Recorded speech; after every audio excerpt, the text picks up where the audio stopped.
Então, quando a gente fala da questão de produção, né, de energia, geração de energia, a gente tem que ter um regime de produção independente da energia, de tipo de produção de energia, se é eólica, se é solar, a gente tem um regime de produção, né? E comercializa essa energia por conta e risco, digamos assim, né, entre aspas. Porque não tem uma tarifa regulada, com exceção das cotas, né? Mas a maior parte da geração tem contratos de longo prazo decorrentes de leilões. Então, mesmo falando assim que existe uma comercialização meio que livre, né, por conta e risco de cada produção, ainda há essa fiscalização, entre aspas, porque existe os leilões de fornecimento de energia. Então, aí acaba que essa tarifa ela é regulada, tá? E a maioria da geração está comprometida com contratos de longo prazo. E também a maior parte da expansão através dos leilões da energia nova. Então, a gente percebe que vai se produzindo, vai se investindo, mas há os leilões e toda a energia acaba que ela está comprometida, né? Antes mesmo de ser gerada. E a gente tem os maiores players, que são os investidores hoje no Brasil, que é a Eletrobras, né? Que é composta pela Chesf, a Furnas, a Eletronorte, aí tem Norte Energia, Itaipu, Petrobras, a gente tem a ENGIE, a Copel, o Rio Paraná, Santo Antônio. Então, a gente tem inúmeras empresas relacionadas à parte elétrica que são grandes investidores nessa área de produção independente de energia. Então, em 2019, o Brasil alcança 170 mil megawatts de capacidade instalada. E é muito, né? Então, se a gente pegar a ANEEL em suas atividades de concessão, né, regulação e fiscalização da geração de energia elétrica, ela propiciou em 2019 um incremento de 7.246,41 megawatts de capacidade, né, instalada no Brasil. E acabou superando a meta que era de 5.781 megawatts. Então, na verdade, o país ele fechou o ano com a potência fiscalizada de 170.071 megawatts e 75% dessa produção ela vem de fontes renováveis. Tá? Então, quando a gente fala assim, é uma produção independente, mas, né, existe toda essa regulação, essa parte de concessão e fiscalização da geração de energia. Então, você pode produzir, mas você não pode comercializar, digamos assim, se não tiver regulamentado, se você não participar ali dessas concessões e tiver com toda a fiscalização, toda a documentação em dia, ok? Então, ainda assim, a Força das Águas dos Rios continua pressionando a maior parte da energia gerada no país, que é um total de 4.839 megawatts, né, em empreendimentos inaugurados ou concluídos, né, no ano de 2019, tá? Aí, desse valor, tá, a gente tem que foi bastante impulsionado por causa de Belo Monte, que completou sua motorização com 3.667 megawatts injetados na rede. Então, a gente vai falar um pouquinho mais sobre isso, tá? Então, a agência liberou a operação da última turbina de Belo Monte em outubro de 2019, né? Na verdade, no ano passado, ano retrasado, né? A ampliação da geração eólica no ano impressionou, né? Pelo incremento de 971 megawatts, superior aos 776 megawatts que foi acrescido nas usinas termoelétricas. Então, a gente vê que realmente tem tido um aumento grande na produção de energia através dessas fontes renováveis, além das hidrelétricas, né? Então, as usinas solares fotovoltaicas de grande porte também agregaram aí 551 megawatts à matriz brasileira. Tá? Então, um aumento substancial também. Considerando o avanço verificado no ano de 2019, os 3.870 empreendimentos de energia solar em operação já são responsáveis por 1,46% da potência fiscalizada no país. E os 629 de energia eólica é responsável por 9,04%. E já é um aumento grande, por exemplo, do solar, que a gente pode falar que dobrou, tá? De um ano para outro.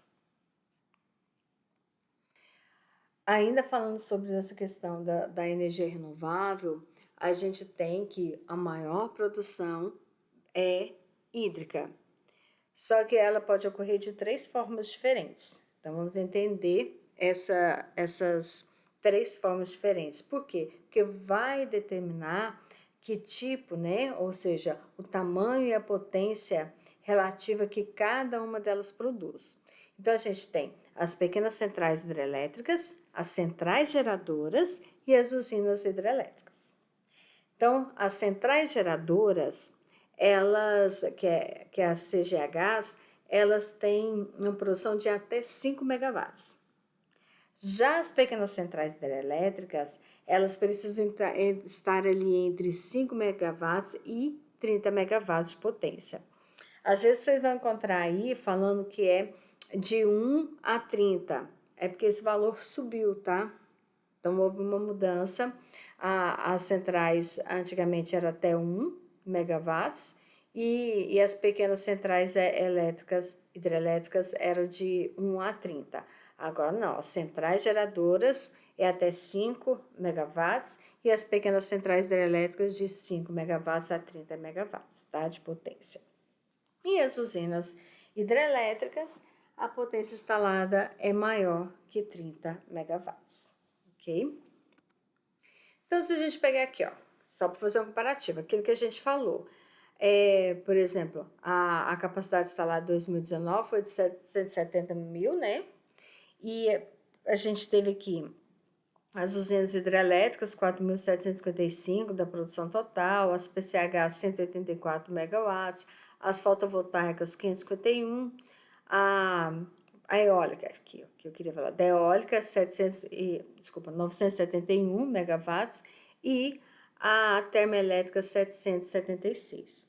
Então, a gente percebe que, se a gente pegar um comparativo anterior, elas têm aumentado a sua produção, tá? Então, ainda falando sobre a matriz elétrica brasileira. Aqui, ó, com a atualização do dia 1º de setembro de 2020, né? Tirado do site da ANEEL, tá? A nova matriz energética brasileira aqui, ó. A gente tem que a hídrica da Baixada, que era 62, agora tá 60,2, tá? A eólica com 8,9, biomassa 8,4, a solar com 1,7%, nuclear 1,1%. Se a gente pensar em termos de investimento e segurança, tudo, compensa investir na solar, né? Então, a gente tem ainda importação de 4,5%, né, com relação à parte da matriz elétrica, né? Ou seja, aquilo que realmente a gente está consumindo, que é aquilo que se produz, aquilo que a gente consome. Então, ainda se importa um pouco, que é 4,5% daquilo que a gente está utilizando. Aqui é só fazendo um comparativo por questão de estado, né? Produção de estado, desculpa, a capacidade instalada que aumentou no ano de 2019, o que efetivamente houve de uma maior produção, tá? Então, alguns estados conseguiu aumentar a produção de energia, né? Por exemplo, a Bahia,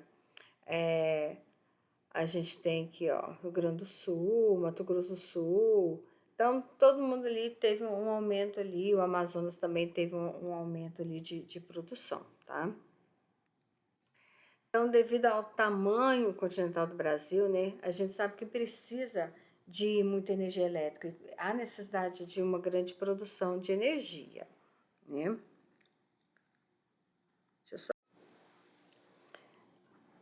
Então, para que os 200 milhões de habitantes, é ótimo, habitantes possam ter os seus serviços básicos, né? Então, foi preciso construir algumas usinas hidrelétricas de norte a sul do país. Então, a gente vai falar sobre algumas que são as maiores, tá? E de termos de importância também. Então, a gente conhece as principais delas, né? Vamos ver as 10 maiores usinas de energia elétrica do Brasil, tá? Então, a gente tem Itaipu, que tem uma capacidade de 14 mil megawatts, tá? Ela é binacional, né? Pois está na fronteira entre Brasil e Paraguai, no Rio Paraná, e é de lá que a gente importa energia quando a gente precisa, né? Que é aqueles 4,5% de importação, vem aí de Itaipu que a gente compra do Paraguai. A gente tem Belo Monte, lá no Pará, que tem uma capacidade de 11.233 megawatts.